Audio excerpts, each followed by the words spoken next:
Welcome to Health Talks. Welcome to Health Talks. Today, we're going to have a coffee debate.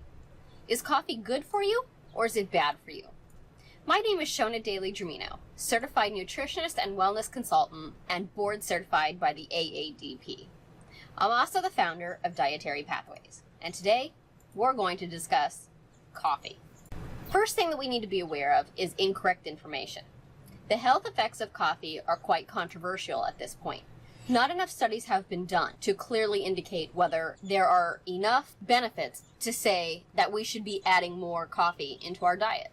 Depending on who you ask, it's either a super healthy beverage or it's incredibly harmful. There's two sides to this debate, and people strongly feel one way or the other on each side. But despite what many of you might have heard, there are actually plenty of good things to be said about coffee. For example, it is high in antioxidants and linked to a reduced risk of many diseases.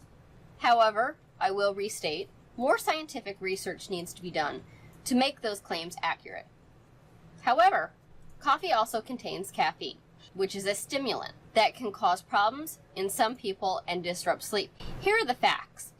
More than half of adults in the United States drink coffee on a daily basis, with 3 cups being the average amount consumed each day per person. Numerous studies have documented the potential health benefits of coffee consumption. Coffee contains a lot of antioxidants and phenolalic compounds.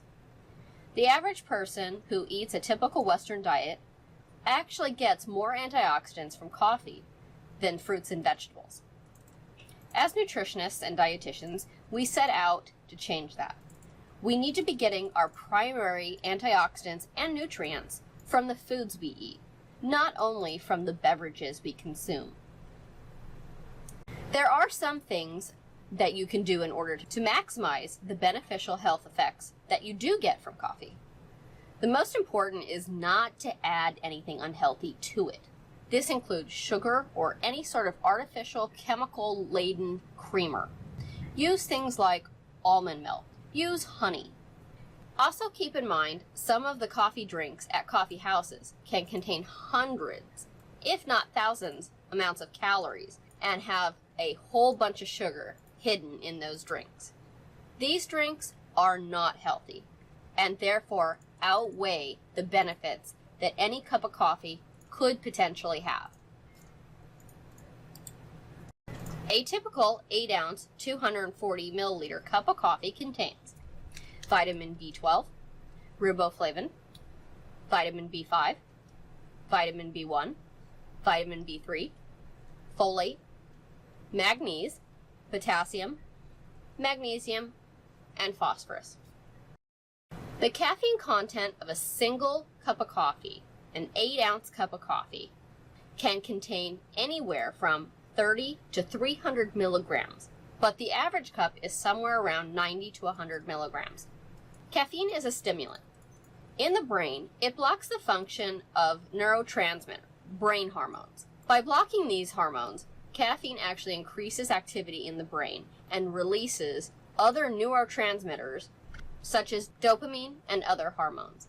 This reduces tiredness and makes us feel more alert, but it's only temporary until you have to have that next cup. One issue with caffeine is that it can lead to addiction in many people.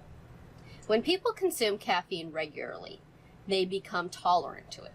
It either stops working as it is used to, or a larger dose is needed to achieve the same effects.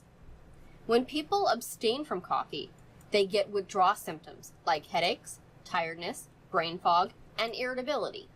This can last for a few days to a few weeks, depending on how long you've been drinking coffee and how much you've been consuming milligrammage per day. Tolerance and withdrawal are the hallmarks of physical addiction.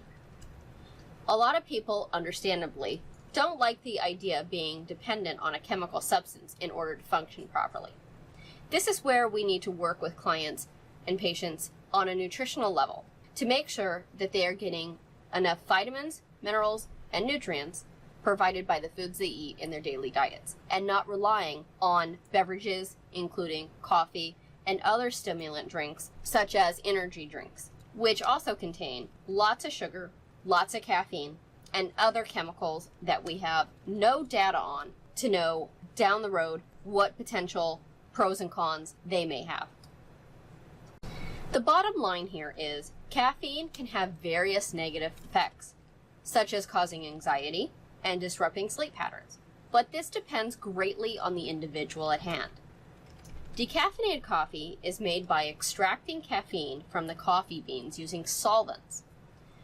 Decaf coffee does not have all the same health benefits as regular coffee. If you're going to drink coffee, consider just drinking plain coffee. Decaf that has to use solvents to filter out the caffeine probably is a worse choice than just having a regular cup of joe. The truth is, there are some important negative aspects to coffee as well, although this depends on the individual. Consuming too much caffeine can lead to jitterness, anxiety, heart palpitations, and even may exacerbate panic attacks. If you have PTSD or if you have anxiety, any type of stimulant drink may not be right for you. Also, if you have heart issues, high blood pressure, or tachycardia, you may want to rethink caffeine altogether. If you are sensitive to caffeine and tend to become overstimulated, then perhaps omitting coffee probably would be best. Other unwanted side effects are that caffeine can disrupt sleep patterns. If caffeine reduces the quality of your sleep, then try avoiding caffeine late in the day, such as after 2 p.m., latest. Let's look at who should be drinking a cup of coffee. There are some people who definitely want to avoid or severely limit coffee consumption, especially pregnant women. This can lead to preeclampsia. It can be harmful to the child and also raise blood pressure.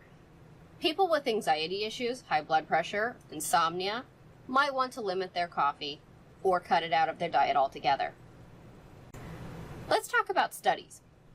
Now, what is being hailed as the largest study of its kind, researchers have identified a link between daily coffee intake and reduced risk of death from numerous diseases, including cancer, stroke, diabetes, and kidney disease.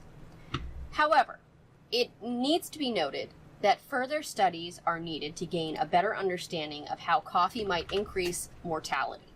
In the meantime, the researchers say that we should enjoy our daily cup of coffee, and it could be doing us a world of good. This is somewhat controversial, and people feel differently. They're either on one side or the other, the coffee drinkers versus the non-coffee drinkers. Another thing to consider is tea. Different types of tea, including green, white, and black tea, still contain antioxidants that are very useful for one's body. So that might be another alternative. Now, black tea and green tea still contain caffeine, but in lower levels. So that might be another option. It all depends on the person and their chemical makeup and how they process these chemicals and these stimulants. So give it a try. Give coffee a try, give teas a try, see how you feel. See if it affects your sleep. See if it gives you more energy. Watch out for any jitterness, shaking, sweating, nausea, and disrupted sleep patterns. Here is something to consider. All that has been said, it does seem clear from all the studies that the average person that coffee can have important beneficial effects on health.